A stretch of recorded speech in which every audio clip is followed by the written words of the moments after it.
The secret to making the perfect Nsala soup that is thick, smooth, and tastes absolutely amazing isn't the fish or the meat, it's this video. And you want to watch it up to the end because I'll be telling you all you need to know to make that perfectly thick and tasty Nsala soup with no lumps. My name is Ehi and you're welcome to my kitchen.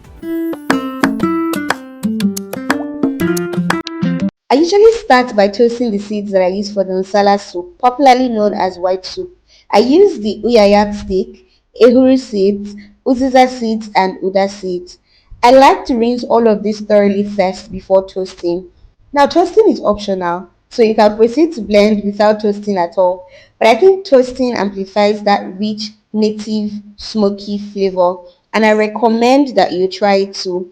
Now, some people skip the Uziza seeds, especially because they're going to be using Uziza leaves later. But I like to use both of them in mine. I feel like it comes out better and it gives it a deeper flavor. But whichever one works for you is fine. I toast till the Uziza seeds start to pop slightly. Then I take it off the heat and let it cool down before blending. Whilst the seeds cool down, I proceed to season the protein that I'll be using for the soup. I like to use goat meat or assorted, but you can use any protein of choice. If you're using stockfish, you can add it at this point and then season with chopped pepper and onions and then seasoning. Please, you want to keep it simple. No curry, no time. Remember, if you use salt, please add salt. Stir to combine, cover up and allow to cook on low heat so that the meat releases its natural stock. This gives the soup a deep rich flavor and the salad soup depends heavily on stock. So this step is very important.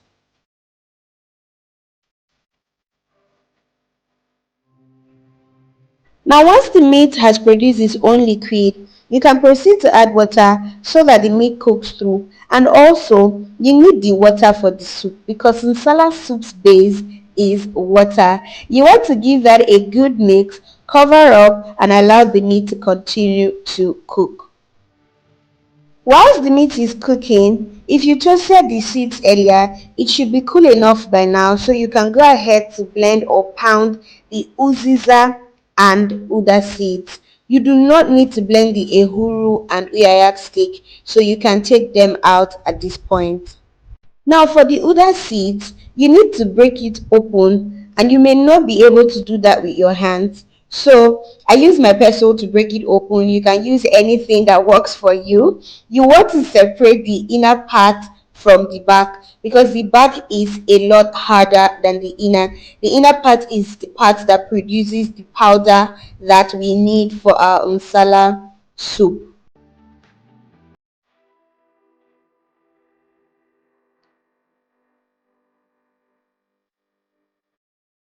It is the inner part that looks like this that we will pound alongside with our Uziza seeds into a fine powder.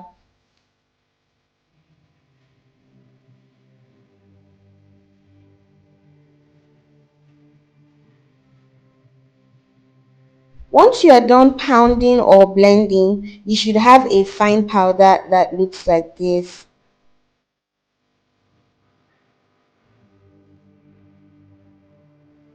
At this point, the meat should be cooked enough, say about 70%. Personally, I like to leave it at that because it will continue to cook throughout the cooking process of the soup. And I do not really like soft meat. But if you like soft meat, you can cook for longer. I added some water and adjusted the seasoning because like I said, Nsala soup needs that liquid and I felt like I needed to adjust the seasoning.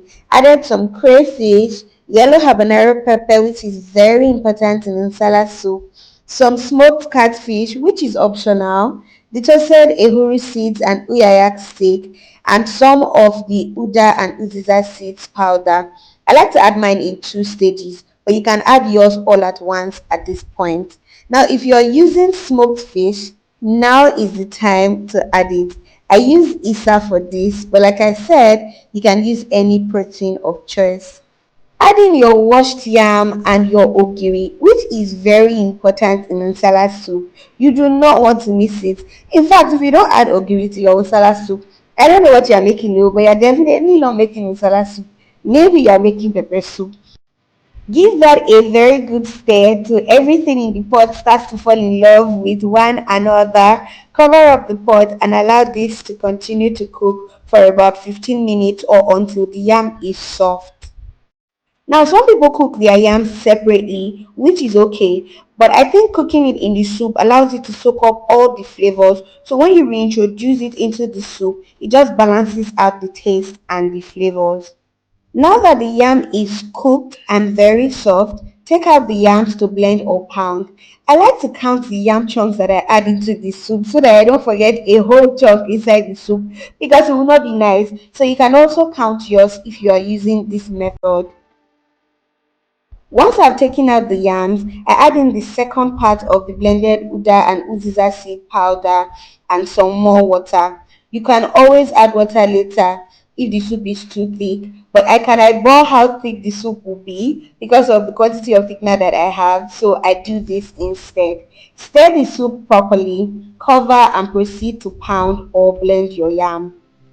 I sometimes like to blend my yam with my food processor because it's easier and it gets the job done in minutes. But feel free to use a mortar or a blender if that works for you.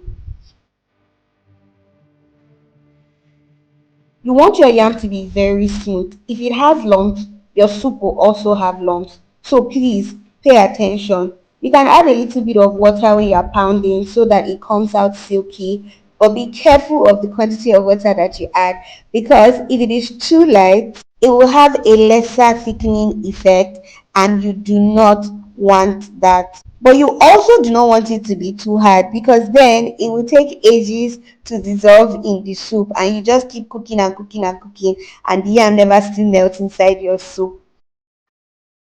Now at this point, you can add in the yam paste in bits into the soup stock.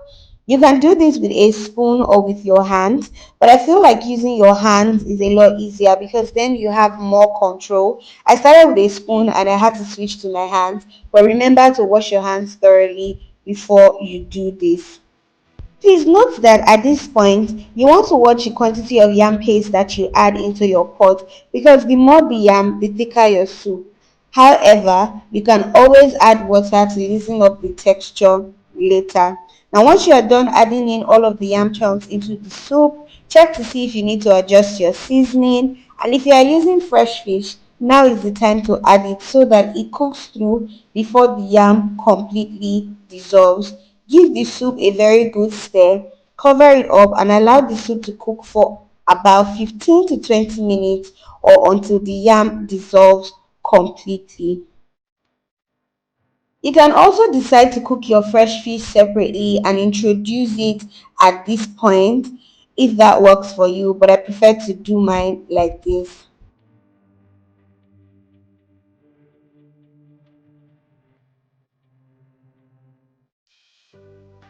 This has been cooking for about 20 minutes and the yam is completely dissolved. You will notice that the soup has become thick and creamy. And this is the consistency that you want. Nsala soup thickens more as it cooks and cools. So you want to watch for this particular consistency. This is exactly what you are aiming for. Finally, add your chopped uziza leaves and give the soup a gentle stir so that the fish doesn't break.